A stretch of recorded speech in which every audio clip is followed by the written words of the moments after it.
Iran America समझौते में Lebanon जंग खत्म करने की शर्त शामिल। ईरान ने कहा अमेरिका को इसराइल से वादे पूरे करवाने होंगे।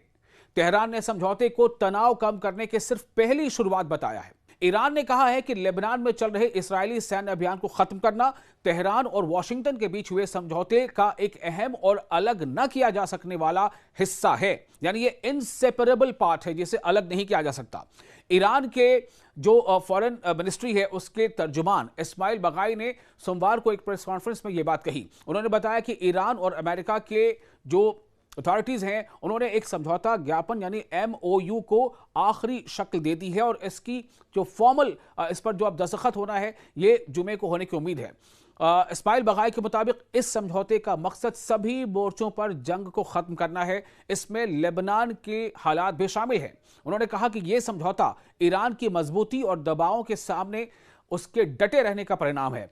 ईरानी तर्जुमान ने कहा कि बेरूत जो लेबनान की राजधानी है, बेरूत के सदर्न इलाके में यानी दक्षिणी इलाके में दहिया में हुई इस्राएली कार्रवाइयों के बावजूद रीरान और लेबनान के जो राष्ट्रीय हित हैं उन्हें सुरक्षित रखने की कोशिश जारी रही। उनका दावा है कि इन घटनाओं ने पूरे रीजन में जो प्रतिरोधी समूह हैं, जो रेजिस्टेंस फोर्सेस हैं, उनके बीच एकता को और मजबूत किया है। इस्माइल बगाई ने कहा है कि लेबनान और वहां जंग का खात्मा ईरान के खिलाफ अमेरिका और इसराइल की कार्रवाई को खत्म करने वाले समझौते का अटूट हिस्सा है। उन्होंने कहा कि समझौते के दस्तावेज में लेबनान का 3 बार उसमें उल्लेख किया गया है और इसमें देश की सॉवरेनिटी और जो रीजनल एक अखंडता है, यूनिटी है, उसका सम्मान करने की बात कही गई है।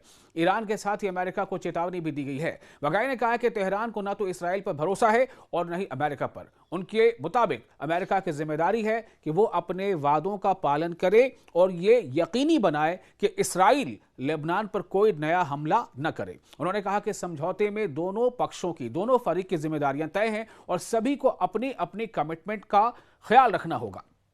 ईरानी तर्जुमान ने यह भी कहा कि जंग शुरू होने के 108 दिन बाद यह समझौता हतमी शक्ल अख्तियार कर चुका है, हतमी रूप ले चुका है। उनके मुताबिक जो अपोजिशन फरीक है उसने दावा किया था कि उसने ईरान की कैपेबिलिटीज को भारी नुकसान पहुंचाया है, लेकिन आज समझौते तक पहुंचना ईरान की जो रेजिस्टेंस पावर है उसको यह जाहिर करती है। हालांकि इस्माइल बगाई ने यह भी कहा है कि अमेरिका के तई ईरानी जनता का जो अविश्वास है वो काफी गहरा है। उन्होंने इसका नतीजा और इसकी वजह दोनों देशों के बीच लंबे समय से चले आ रहे तनाव और ऐतिहासिक घटनाओं को बताया। ईरान का कहना है कि यह समझौता आखिरी समाधान नहीं है बल्कि रीजन में तनाव कम करने की दिशा में एक शुरुआती कदम है। फिलहाल सभी की नजर शुक्रवार को होने वाली मुमकिना ऑफिशियल साइनिंग यानी दस्तखत पर टिकी है, क्योंकि इससे वेस्ट एशिया के सियासी और सुरक्षा के जो हालात हैं उस पर बड़ा असर पड़ सकता है।